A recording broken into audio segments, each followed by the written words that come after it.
आज हम डिस्कस कर लेंगे डेंसिटी को।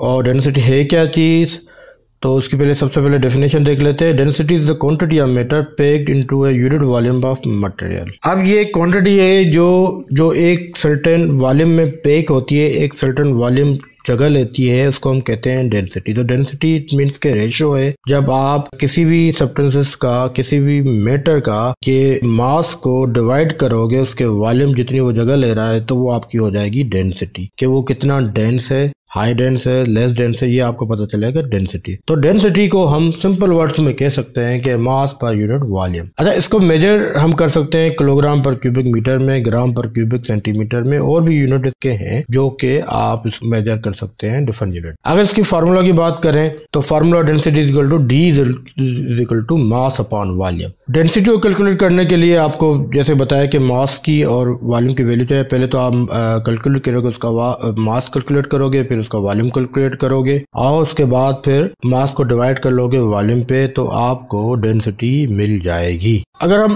डेंसिटी को देखते हैं तो हम कह सकते हैं density is essentially a measurement of how tightly matter is packed together. It is a unique physical property for a particular object. तो अब में बात करते हैं कि हम देखते हैं कि किसी भी सब्सटेंसेस में अगर हम डेंसिटी की बात करते हैं तो हम देखते हैं कि पार्टिकल्स वो कितने क्लोजली पैक्ड टुगेदर है, तो उससे हमें अंदाजा होता है कि वो कितना डेंस है। अगर हम डेंसिटी की बात करें और स्टेट्स ऑफ मैटर देखें तो आप देखेंगे कि गैसेस जो है ना वो लेस डेंस होते हैं एज कम्पेयर टू लिक्विड, और liquid as a less dense होते हैं सॉलिड के। और ये डेंसिटी जो है ये आपकी बढ़ती है फ्रॉम गैस टू सॉलिड। उसकी वजह ये है कि सॉलिड में जो पार्टिकल होते हैं वो क्लोजली पैक्ड होते हैं, और गैसेस में जो है ना वो काफी दूर होते हैं। तो अब जाहिर सी बात है कि डेंसिटी का जो है वो डिपेंडेंसी आपके पार्टिकल्स की अरेंजमेंट पे भी है कि वो कितने एक दूसरे से क्लोज हैं। क्लोज होंगे तो डेंसिटी ज्यादा होगी। तो अब हम बात कर लेते हैं डेंसिटी ऑफ फ्लूइड्स की, और उसको देख लेते हैं। जैसे कि हमें पता है कि डेंसिटी जो होती है सॉलिड की वो कांस्टेंट होती है, मगर जो डेंसिटी जो फ्लूइड की होती है, लिक्विड की होती है,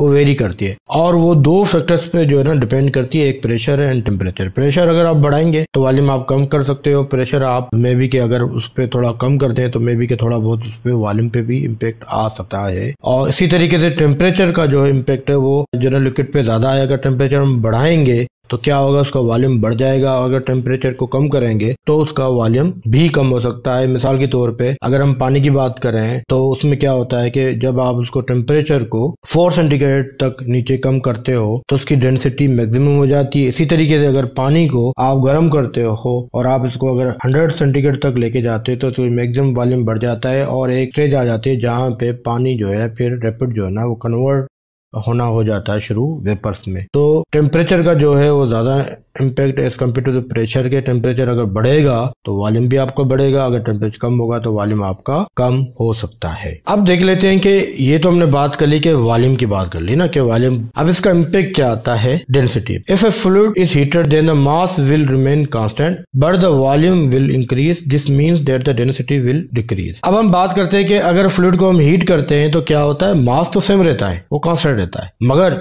उसका जो वॉल्यूम होता है वो इंक्रीज हो जाता है। इंक्रीज क्यों होता है, जैसे हमने बात की कि टेम्परेचर बढ़ता है तो काइनेटिक एनर्जी बढ़ जाती है, मॉलिक्यूल एक दूसरे से दूर हो जाते हैं, तो आपका वॉल्यूम बढ़ जाता है। अब इसका वॉल्यूम का जो आप इम्पैक्ट देखेंगे तो डेंसिटी आपकी डिक्रीज हो जाती है। अगर आप इसका फॉर्मूला देखें तो density is equal to mass upon volume. तो वॉल्यूम आपका नीचे आता है, तो जैसे ही आपका वॉल्यूम की वैल्यू अगर आपकी ज्यादा होगी एज कम्पेयर टू मास के, तो आपकी डेंसिटी भी जो है आपकी कम होगी। तो ये दोनों जो है आपके इनवर्सली प्रोपोर्शनल, मतलब density is inversely proportional to volume और डायरेक्टली प्रोपोर्शनल है मास के।